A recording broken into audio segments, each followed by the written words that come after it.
Hi, class. So this is our second lecture. Um, just trying to make sure I could. There we go.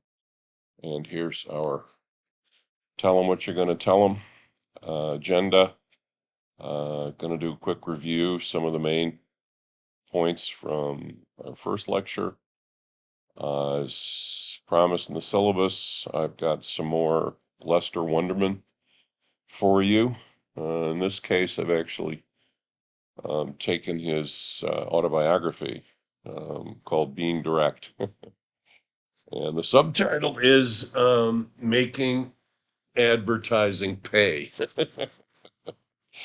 I've taken a few pages to kind of tell you a story about what he did with one of his early clients. And here you're just going to read it, and I'll build in a little quiz about it after the reading. We're going to talk about a base concept that we did not have a chance to get to in the first lecture, which has to do with reverse engineering advertising. I'm not going to explain it any more than that. I'll explain it when I get to it in the lecture. We're going to talk about a very, very important trait to have, talent to have, if you're going to be a good marketer. Um, that is empathy, the ability to put yourself in someone else's shoes. And here I'm talking about putting yourself in the target audience's shoes. Um, and that's an important part of um, understanding what's going to be effective in your marketing programs. Um, then I'm going to dig more deeply into the purchase funnel. We're going to look at examples of ads, marketing, communications vehicles um, that try to go through the first four steps of the purchase funnel in one sitting, um, and how they do that and how they're effective or maybe aren't effective. Um, and then we'll talk about what's due for next week. Hopefully that's going to be good with everybody. All right, so let's review. First, the name of this course is Moving Customers to Take Action. That's what Direct does. Um, it stops us in our tracks, so to speak, and engages us and makes us make a decision about buying the product or maybe not. Purchase funnel, one of the most important, very basic concepts in all of marketing, because any customer you look at is somewhere in this funnel, or they've dropped off the funnel, and your job is to figure out why and try to fix it. And you remember that I suggest you use the acronym ACPELLA to remember the 7 steps of the purchase funnel. And when we talk about movement, the real movement is to move someone down the purchase funnel. That's the movement we're trying to make happen with our marketing and direct marketing, because it uses offers specifically, can be a very effective way to really get some movement on the purchase funnel. We talked about the differences between branding and direct. That branding advertising, lots of fashion and beauty advertising is branding, but direct marketing, because it has an offer and often has a call to action, gets people to move. And here's some examples of each we looked at last time. Here we have, which kind of ad is this, class? Is this branding or direct? A most provocative perfume. And what about this?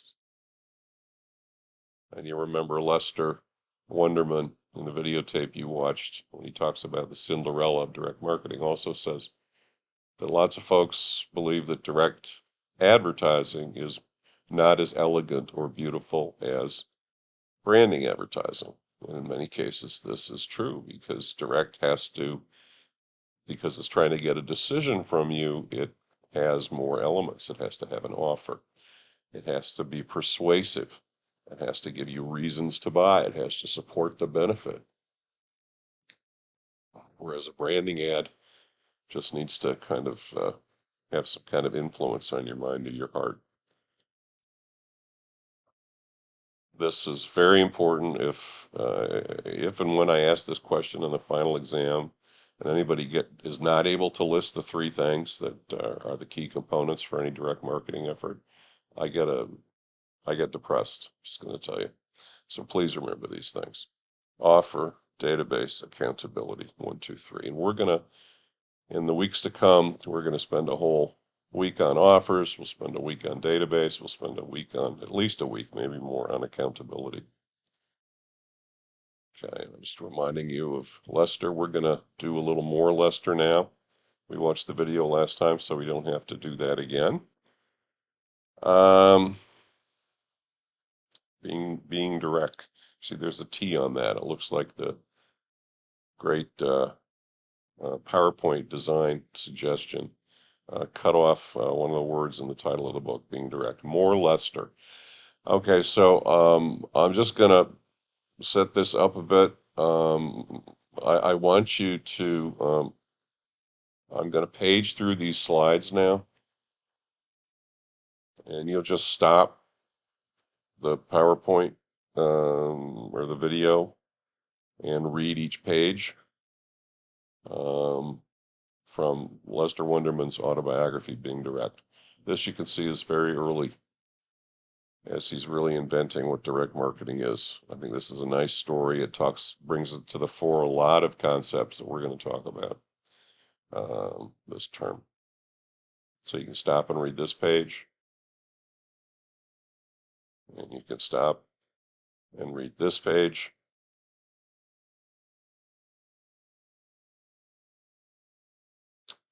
And you can stop and read this page.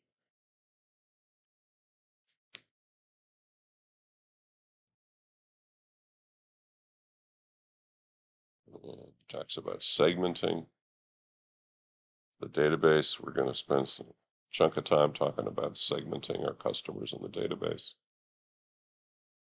And here's page 77 for you.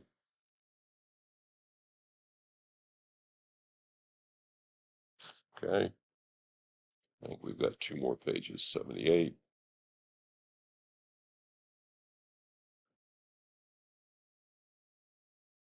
And you're going to read this. It's a great, because he talks about he's an agency guy. He doesn't run the agency, but he's like the top guy on this account. Okay, this Jackson and Perkins Roses, which I think still exists. Um, and he's dealing with the guy who runs the company. This guy, Charlie, it's his company. And how do you deal with a client? The client's nervous. Clients can lose a lot of money.